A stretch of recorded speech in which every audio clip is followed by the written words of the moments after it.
Hello, this is session 3, and in this session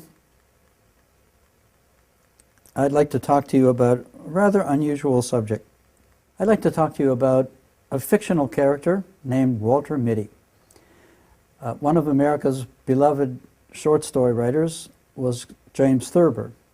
James Thurber wrote a famous short story, published in the New Yorker on March 18th, 1939. That's 76 years ago. And in this story, he described a character he called Walter Mitty. Walter Mitty was a person who had heroic daydreams. He dreamed of himself being a Navy pilot, a prosecutor, a great hero. Of course, he did that because his real life was very, very humdrum, very dull and ordinary. And so the question I'd like to talk about is creativity, fun or painful, and what's the role of dreaming? What role does dreaming play for creative people? And when is dreaming destructive? I think the answer is fairly short and sweet. Creative people are dreamers. They imagine things that other people cannot imagine. For some people, that is sufficient. Leonardo da Vinci was a dreamer.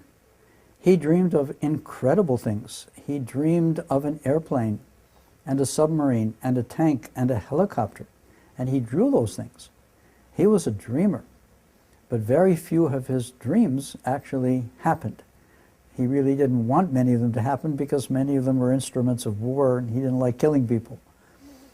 So being a dreamer is fine if you want Bill Gates to buy your notebooks over 500 years after you write the ideas in them for millions and millions of dollars. But most of us want our ideas to be implemented so we can change the world and see the impact during our lives. So the answer to the Walter Mitty question is, it's fine to be Walter Mitty, but you also have to be a doer. Some of your ideas at least one of your ideas, you have to take and implement. And that takes practice and it takes a different set of skills. When I teach students creativity and innovation, I sometimes give them a little questionnaire, the Discovery Delivery Questionnaire. I've supplied those to you as well in this course. And it shows that there are two different qualities that creative people have. They have the dreamer quality of Walter Mitty, but they also have the hard-nosed ability to implement ideas and deliver them, discovery and delivery. So we need to understand ourselves, first of all. Part of our journey toward more creativity, is an inner journey to understand what our strengths are. Do we have strengths in terms of dreaming and imagination? Do we have strengths in taking ideas and making them happen? Where do we have strong points? Where are our skills a little bit weak? What skills do we need to develop? Very often, to start a business, a startup, or to make an idea happen, we need a team of people. And the team of people have skills that are balanced and complementary. The skill of a manager, the skill of a salesperson and communicator, the skill of a technology person.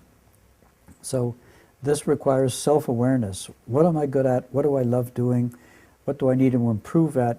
Who can I get on board to help implement the idea? How can we build a strong and effective team? Creativity can be painful. If ideas are a substitute for action, they can actually be destructive if we dream of ideas but never actually do any of them. Creativity is something novel and useful. You need both parts. Novel alone is not enough. Novel alone is good for a notebook. Novel and useful. Useful means somebody uses them. We make somebody happy. We change somebody's life. We implement our ideas. So become Walter Mitty. Absolutely. Dream great dreams. Dream impossible dreams, as the song goes. But at the same time, work on your delivery skills. How can I make at least some of those dreams actually happen? That ends session 3. And in session 4, we're going to go on to talk about creativity in your career. How can you use creativity to reinvent yourself and your careers more than once over your lifetime?